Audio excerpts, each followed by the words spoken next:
तो आदाब, नमस्कार, गुड इवनिंग, सत श्री अकाल। एक बार फिर आप तमाम लोगों का स्वागत है क्राइम कहानियां विद शम्स में। अगर मीम्स, मजाक, रील इन सब से हटकर बात करूं तो मेरठ के जो ड्रम वाली मुस्कान और साहिल है, इनकी कहानी अब असल ज़िंदगी में भी असर दिखाना शुरू कर चुकी है। अब तक मैं सोच रहा था सोशल मीडिया पर ही ये सारी चीज़ें चल रही हैं, यूँ ही इसको एक मजाक बनाया जा रहा है, मीम्स बनाए जा रहे हैं, रील बनाए जा रहे हैं। लेकिन हकीकत की दुनिया में इस मेरठ की कहानी का इतना खौफ, इतनी दहशत, इतना असर होगा, ये मैंने सोचा नहीं था। आज दो कहानी आपको सुनाने जा रहा हूँ। इस कहानी को सुनने के बाद हंसने की ज़रूरत नहीं है, बल्कि ये देखें कि जो समाज में होता है उसका असर क्या होता है। पहले कहते थे कि जो अपनी सोसाइटी है या साहित्य है या फिल्में हैं, समाज का आईना होती है। अब गूगल समाज का आईना हो गई, क्योंकि गूगल के ज़रिए सोशल मीडिया के सारे प्लेटफॉर्म चलते हैं। तो साहिल और मुस्कान की इस कहानी और उनके उस नीले रंग के ड्रम की कहानी ने कैसे लोगों को डरा दिया और उसका असर असली ज़िंदगी में क्या पड़ रहा है, ये असल कहानी। यूपी में एक जगह है संत कबीर नगर। इसी संत कबीर नगर में एक थाना है धनकटा पुलिस स्टेशन, और उसी पुलिस स्टेशन में एक गाँव पड़ता है। इस गाँव में एक परिवार रहता है, बबलू का परिवार। बबलू अपनी पत्नी राधिका और दो बच्चे, एक बेटा और एक बेटी के साथ इस गांव में रहा करते थे। ज़िंदगी बिल्कुल ठीक ठाक थी। 2016 में बबलू की शादी हुई थी राधिका से, दोनों घर वालों की मर्जी से। शादी के बाद 2018 में उन्हें पहले बेटा पैदा हुआ, फिर 2020 में बेटी पैदा हुई। राधिका, बबलू और दोनों बच्चे अपना खुशहाल ज़िंदगी जी रहे थे। इसी दौरान में 2021 में बबलू और राधिका के पड़ोस में एक लड़का रहने आता है। उसका नाम था विकास। विकास की उम्र मुश्किल से 19-20 साल। अब बबलू सुबह से शाम तक काम पे चला जाता, विकास घर में रहता, कोई काम वाम तो करता नहीं। साथ में एक माँ रहती, पिता की मौत हो चुकी थी, तो एक तरह से बिल्कुल किसी की सुनता नहीं था। धीरे धीरे पड़ोस में रहने की वजह से राधिका से दोस्ती हुई। पहले वो उसे भाभी कहता, फिर धीरे धीरे दोस्ती के बाद दोनों में प्यार हो गया, और प्यार के बाद अब दोनों मिलने जुलने लगे। धीरे धीरे वक्त बीता, ऐसी बातें छुपती नहीं है। बबलू को पता चल गया। बबलू को पता चला तो उसने राधिका को डांटा, उसे समझाया। फिर मिलना जुलना तो बंद हो गया। आस पड़ोस के लोगों ने भी अपने देखना शुरू कर दिया था। तो चुपचाप से विकास ने एक रोज़ एक सिम खरीद के दे दिया राधिका को। अब फ़ोन पे बात होती। बाद में सिम का राज भी पता चल गया बबलू को। ये सब कुछ होता रहा। इसी दौरान में अब ये मार्च का महीना आ गया, 2025 मार्च के महीने में होता ये है कि अचानक 20 मार्च को विकास बबलू की वाइफ राधिका को लेकर गांव से भाग जाता है। अब वो गया, बेचारा बबलू, उसकी बीवी चली गई, पता था किसके साथ गई। वो धनकटा पुलिस स्टेशन पहुंचता, जाकर रिपोर्ट लिखाता है कि उसकी बीवी को विकास भगा कर ले गया। 20 मार्च याद रखिएगा आप। इधर मेरठ वाली कहानी पहली बार मीडिया में 19 मार्च को आई थी, 19 मार्च को, और उसके ठीक एक दिन की बात की ये बात है, जब विकास राधिका को लेकर भाग गया। पुलिस में रिपोर्ट लिखाई। पुलिस को ढूंढना वूढना तो था नहीं, उसने देखा बालिग है, इश्क का चक्कर है, चली गई, समझदार है, अपने आप लौट आएगी। तो रिपोर्ट लिखने के बाद भी पुलिस ने ढूंढा नहीं, न विकास को न राधिका को। हुआ ये उल्टे कि 4 दिन बाद 24 मार्च को विकास और राधिका अपनी मर्जी से लौट आते हैं भागने के। लौटने के बाद उन्हें गांव के बाहर ही कुछ लोग मिलते हैं, बताते हैं, तो वो कहीं नहीं जाते, सीधे उसी पुलिस स्टेशन में पहुंचते हैं जिस पुलिस स्टेशन में उनके भागने की रिपोर्ट बबलू ने लिखाई थी। पुलिस स्टेशन जाने के बाद अब उनके आने की खबर गांव तक फैल गई। गांव के तमाम लोग पहुंचने लगे, खुद बबलू भी पहुंच गया। अब उन सारे लोगों के सामने विकास और राधिका बबलू की पत्नी, विकास प्रेमी, अब सब खड़े हुए हैं। अब ये बात हो रही कि भाई ये भगा कर ले गया, अब आगे क्या। तो फिर लोगों ने समझाया कि जब ये दोनों प्यार ही करते हैं और भाग के जा चुके हैं, तो एक काम करो, इन दोनों की शादी करा दो। अब इधर बबलू को भी लगा कि यार बीवी तो भाग चुकी है इसके साथ, फिर इश्क है, 3 साल, 21 से 4 साल हो गए। उसने भी कहा ठीक है। थाने में हो रही है सारी बातें। इसके बाद कुछ होता है कि भाई कल को कुछ ना हो तो तुम एक तहसील के यहाँ जाओ और एक एफिडेविट बना लो। एफिडेविट बनाया जाता है। उस एफिडेविट में बबलू लिखता है कि मैं अपनी मर्जी से अपनी बीवी राधिका की शादी विकास से करवा रहा हूं और जो मेरे 2 बच्चे हैं उनकी जिम्मेदारी मैं खुद उठाऊंगा, ताकि मेरी बीवी राधिका को नई जिंदगी शुरू करने में कोई मुश्किल ना आए। सोचिए, एफिडेविट लिखवा दिया। अब थाने के कैंपस में ही एक मंदिर है, उसी मंदिर में ये हुआ कि चलो इन दोनों की अब शादी करा दे। पति बबलू उस थाने के अंदर है, उसकी पत्नी राधिका थाने के अंदर और पत्नी का प्रेमी वो भी थाने के अंदर है। गांव वाले भी हैं, विकास की माँ भी आ गई, इधर बबलू के रिश्तेदार भी आ गए, गांव के बाकी बड़े बुजुर्ग भी आ गए। अब उसी परिसर में थाने के अंदर मंदिर में पुजारी साहब पति की मौजूदगी में उसकी मर्जी से उसकी पत्नी राधिका की शादी उसके प्रेमी विकास से करा देते हैं। और ये जो तस्वीर है, वीडियो, ये उसी शादी की, उसी पल की, उसी वक्त की है। और ये पुलिस स्टेशन का कैंपस है जहाँ शादी एक हस्बैंड अपनी मर्जी से अपनी वाइफ की शादी उसके प्रेमी से करवा रहा है। पूरी शादी हो गई। इस शादी के बाद अब राधिका अपने नए पति और एक्स प्रेमी विकास के साथ थाने से विदा लेती है और अपने नए ससुराल पहुंच जाती है। इधर बबलू थाने से अब अपनी राधिका का हस्बैंड एक्स का ठप्पा लगाकर अब पूर्व पति अपने घर पहुंच जाता है। पूरे गांव में तारीफ हो रही है बबलू की कि यार देखो, इस बंदे ने अपनी पत्नी की शादी उसके प्रेमी से करा दी। एक बंदे ने उससे पूछा कि तूने ऐसा स्टेप क्यों लिया, क्यों कराया? डेट पे ध्यान दीजिएगा। 19 मार्च को मेरठ की कहानी सामने आई, 20 मार्च को राधिका अपने बॉयफ्रेंड के साथ भागी, 24 मार्च को थाने आई, 24 मार्च को शादी हुई। 24 मार्च तक पूरे देश में मुस्कान और साहिल की कहानी, उस ड्रम की कहानी और ड्रम के अंदर मुस्कान के पति सौरभ को डाल देने की कहानी आम हो चुकी थी। तब बबलू ने कहा कि हम लोगों ने ये ड्रम वाली कहानी सुनी। मुस्कान ने अपने प्रेमी के लिए अपने पति को मारकर उसके टुकड़े कर ड्रम में डाल दिए।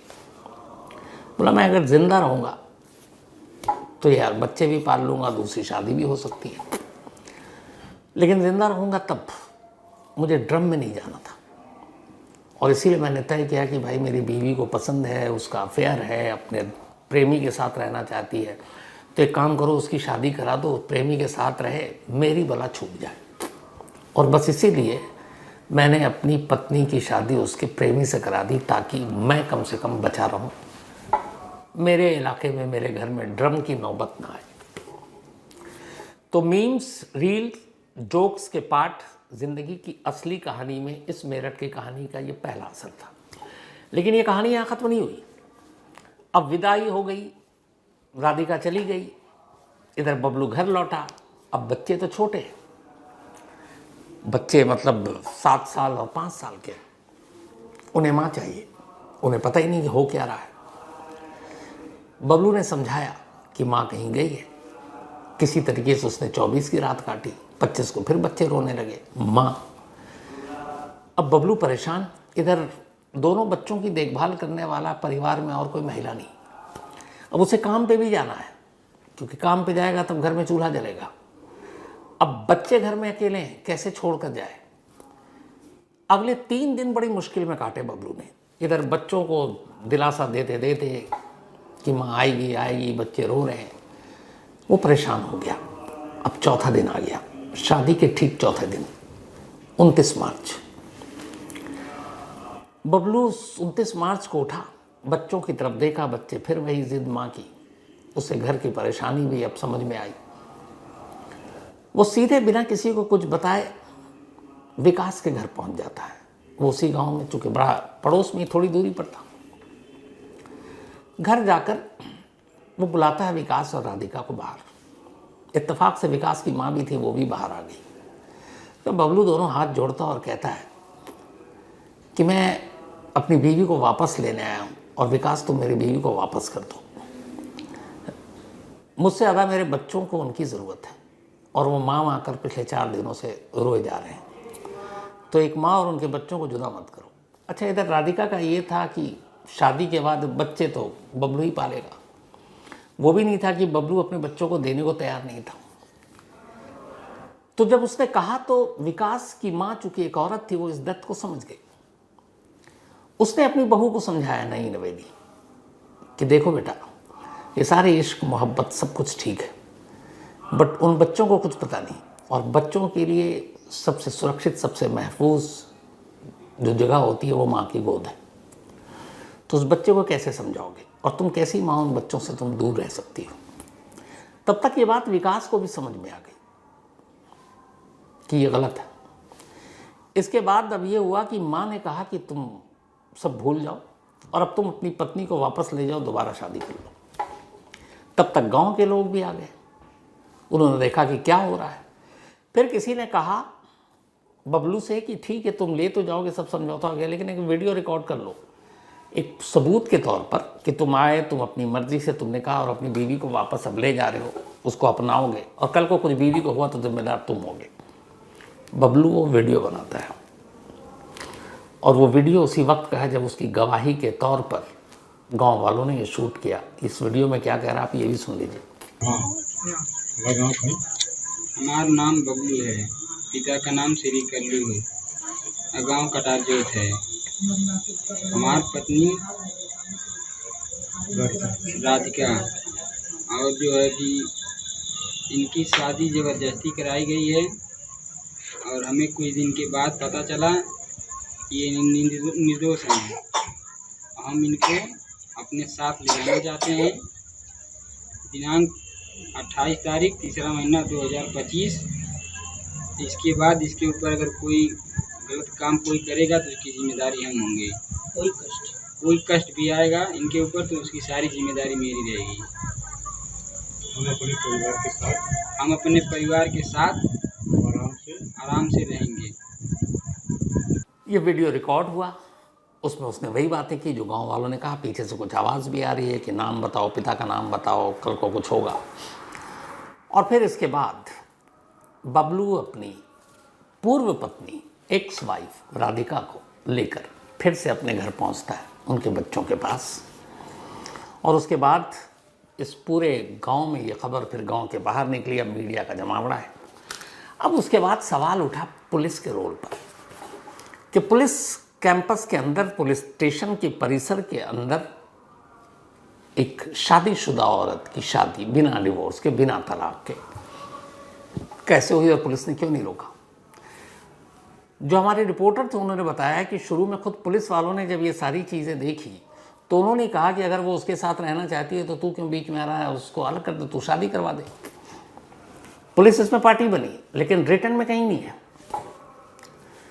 अब लेकिन जब बाद में ये मामला नेशनल मीडिया तक आया तो फिर वहाँ के बड़े बड़े पुलिस अफसरों को भी आया कि ये तो गलत है, इलीगल है। तब वो सफाई देने के नहीं, हमारे पास तो ऐसा कोई रिटर्न था नहीं और हमारी मौजूदगी में पुलिस वालों के सामने नहीं हुआ कुछ। अब जिन पंडित साहब ने पढ़वाया उनकी भी कहानी देखी। चलिए, पुलिस की तो हमने बता दी आपको, ये गलत था, नहीं होना चाहिए था। पुलिस वाले अब पल्ला झाड़ रहे हैं। तो हम लोगों ने जब उन पंडित साहब को ढूंढा जिन्होंने ये शादी कराई, ये जानते हुए भी कि ये शादीशुदा है और पति सामने खड़ा हुआ, डिवोर्स हुआ नहीं है, तो पंडित जी ऐसे गायब हुए। और उनको गायब होने की कला इसलिए मालूम थी क्योंकि गलती से पंडित जी भी एक जर्नलिस्ट, एक पत्रकार हैं, पार्ट टाइम में ये पंडित वाला भी काम कर लेते हैं, शादी वगैरह। तो मीडिया, कैमरा, इन सारी चीज़ों के रोल से अच्छी तरह वाकिफ़ है। उन्हें पता चल गया कि अभी आएगा तो आँच उन पर भी आएगी कि भैया ऐसे कैसे करा दी। तो पंडित जी 9 से 11 हो चुके हैं, पंडित कम पत्रकार कम जर्नलिस्ट, तो वो भी निकल लिए। लेकिन इस कहानी की हैप्पी एंडिंग ये है कि बबलू के पास राधिका लौट आई है और बच्चे अब राधिका के पास हैं। विकास की माँ ने इसमें बहुत बड़ा रोल प्ले किया और शायद अब विकास को भी अकल आ गई है। तो उम्मीद यही है कि आने वाले दिनों में ऐसा कुछ असर ना हो। लेकिन ये वो असर पहला था ड्रम का, मेरठ वाली मुस्कान का, कि एक पति ने अपने हाथों से अपनी पत्नी की शादी करा दी कि भैया प्रेमी है, कल को मेरे साथ भी कुछ ना हो, मैं भी ड्रम में न चला जाऊँ और मुझे ड्रम में जाना नहीं है। अब इसी यूपी की एक दूसरी कहानी है, इसी ड्रम के खौफ की, इसी मुस्कान और साहिल के खौफ की। इस पति को भी यह है कि मुझे ड्रम में नहीं जाना है। ये एक इंजीनियर साहब हैं, जेई जूनियर इंजीनियर, रहने वाले झांसी के हैं और पोस्टेड हैं, सरकारी नौकरी कर रहे हैं जल निगम में, जल बोर्ड में, यूपी के गोंडा इलाके में। कमाल ये है कि इनकी कहानी 50% मुस्कान से मिलती है। मुस्कान और अभिषेक ने लव मैरिज किया था, दोनों को इश्क हुआ, दोनों ने शादी कर ली। अभिषेक ने घर वालों की मर्जी के खिलाफ की। इत्तेफाक से धर्मेंद्र साहब ने भी लव मैरिज किया और इनकी शादी की कहानी तो और भी अजीब थी। वो ये कि इन्होंने कुछ आर्टिकल लिखा था, उस आर्टिकल पे एक लड़की ने जवाब लिखा और कहा कि आपकी बड़ी अच्छी ये है, और फिर उसके बाद दोनों के बीच में नंबर एक्सचेंज हुए और फिर दोनों एक दूसरे को मिले, फिर एक दूसरे से प्यार हुआ, पसंद करने लगे और फिर एक दूसरे से दोनों ने शादी करने का फैसला किया। धर्मेंद्र ने जो शादी की उनकी पत्नी का नाम माया। अब दोनों का लव मैरिज, मैंने आपको बताया दोनों ने लव मैरिज किया और सब कुछ ठीक चल रहा था लाइफ में। लेकिन इनकी कहानी का भी तार कहीं ना कहीं जाकर मार्च के महीने से जुड़ रहा है। 19 मार्च को मुस्कान और साहिल के ड्रम की कहानी आम हुई और इनकी कहानी मार्च के एंड में शुरू हुई, ये ड्रम वाली दहशत की। जेई साहब एक रोज अचानक पुलिस स्टेशन पहुंचे, अभी 29 मार्च को, और उन्होंने जाकर पुलिस में एक रिपोर्ट दी। रिटन स्टेटमेंट है और उस स्टेटमेंट पे ये लिखा हुआ है कि मेरी पत्नी माया का एक बॉयफ्रेंड है और मुझे ये डर है कि वो उसके साथ मिलकर मुझे मार सकती है। और सबसे अजीब बात इस स्टेटमेंट पे ये है जो पुलिस में दिया उन्होंने, कि मेरे घर में छत पर एक नीले रंग का ड्रम रखा हुआ है और सीमेंट की 3 से 4 बोरियां हैं और मेरी पत्नी ने धमकी दी है कि वो मेरे टुकड़े कर इसी ड्रम में पैक कर देगी। सेम मेरठ वाला मामला। इसलिए मुझे जान को खतरा है तो पुलिस मुझे प्रोटेक्शन दे। ये बाकायदा पुलिस में स्टेटमेंट है और बाकायदा उन्होंने मीडिया से कैमरे पर भी कहा। ये जो नीले रंग के ड्रम, सीमेंट की बातें, बोरियों की बातें, टुकड़े करने की बातें, ये खुद जेई यानी जूनियर इंजीनियर धर्मेंद्र ने कैमरे पर रिकॉर्ड पर कहा है। ये सुनिए। तो धर्मेंद्र साहब को तो आपने सुन लिया, अब इसलिए इनकी शिकायत और इस बात को आप हल्के में भी नहीं ले सकते। अब इनकी माँ जो पत्नी है माया, उनका एक दूसरा एलिगेशन है। माया का ये कहना है कि उनके हस्बैंड का किसी और महिला के साथ अफेयर है और उसी वजह से वो उन पर जुल्म करते हैं, जबकि पति कह रहे हैं कि माया का अपने किसी कज़न के साथ अफेयर है और वो दोनों मिलकर मुझे ठिकाने लगाने की साजिश रच रहे हैं। तो ये हस्बैंड वाइफ के बीच का झगड़ा और हस्बैंड वाइफ के बीच का पुलिस में जाना, कंप्लेंट लिखाना इस देश में आम बात है। लेकिन ये पहली बार है जब एक हस्बैंड पुलिस में कंप्लेंट लिखाता है और बाकायदा उस ड्रम का हवाला दे रहा है और कह रहा है मुझे टुकड़े करके ड्रम में पैक कर देंगे। इत्तेफाक से इस कहानी से कुछ पहले इन्हीं पत्नी साहिबा का एक वीडियो भी आया सीसीटीवी का, और वो बाकायदा वाइपर लेके अपने पति के अपने घर के बाहर सड़क पर धुनाई कर रही है वाइपर से। और ये जो धुनाई की तस्वीर है ये उसी वक्त की है। उसके बाद फिर इस धुनाई में और लड़ाई में इनका चश्मा भी टूट गया धर्मेंद्र साहब का। जब मीडिया से बात करके बैठ रहे थे तो अपना टूटा हुआ चश्मा भी बेचारे मासूमियत से दिखा रहे थे। अब पुलिस तक मामला पहुंच गया है, पत्नी के अलग आरोप हैं, पति के अलग है, ये सब मामला जाहिर सी बात है कानूनी है। लेकिन इस कानून के बीच में से जब ऐसी लाइनें आने लगें कि घर के छत पर एक ड्रम है, भैया हर मतलब आम बात है ड्रम का होना, लेकिन अब उस ड्रम को एक दहशत बना दिया गया। तो ड्रम है, सीमेंट की बोरियां हैं और पता नहीं क्या होगा। तो ये जो मीम्स, जोक्स, रील जितने बन रहे थे सोशल मीडिया पे बाढ़ है इनकी, उनसे हटकर ये वो 2 असली कहानियां हैं जो इस मेरठ ने सचमुच उगल दी। 2 अलग अलग पतियों की कहानी, 2 अलग अलग पत्नियों की कहानी और उसके बीच में ये ड्रम। ऊपर से कई कारोबारी, अब एक रिपोर्ट आई थी उसमें कहा जा रहा है कि देश के जितने भी ड्रम बेचने वाले कारोबारी हैं उनका कहना है कि इस मेरठ की कहानी के बाद से 50% नीले रंग के ड्रम की बिक्री में गिरावट आ गई है। लोग ड्रम तो खरीद रहे हैं लेकिन कहते हैं भैया नीले रंग का नहीं चाहिए। लेकिन ड्रम जब से है, ज़्यादातर जो लोग ड्रम देखते हैं या ख़रीदते हैं नीले रंग का ड्रम। अब इस केस ने नीले रंग के ड्रम से लोगों को दूर करना शुरू कर दिया। कहते हैं भैया कोई भी कलर दे दो, नीले रंग का ड्रम नहीं चाहिए। तो ये भी एक दहशत है। एक कहानी एक जगह से निकलती है, देखिए उसके तार कहाँ कहाँ जाकर किस किस रूप में सामने आते हैं। हालांकि ड्रम की शुरुआत कभी लकड़ी से हुई थी, फिर स्टील के बाकी। और ड्रम का इस्तेमाल क्या होता है, अनाज रखना, तेल रखना, पेट्रोल रखना, कुछ और घर के सामान रखना, पानी रखना, यही होता है। लेकिन मुस्कान और साहिल ने ड्रम का इस्तेमाल भी अलग करवा दिया। खैर, तो ये थी आज की कहानी।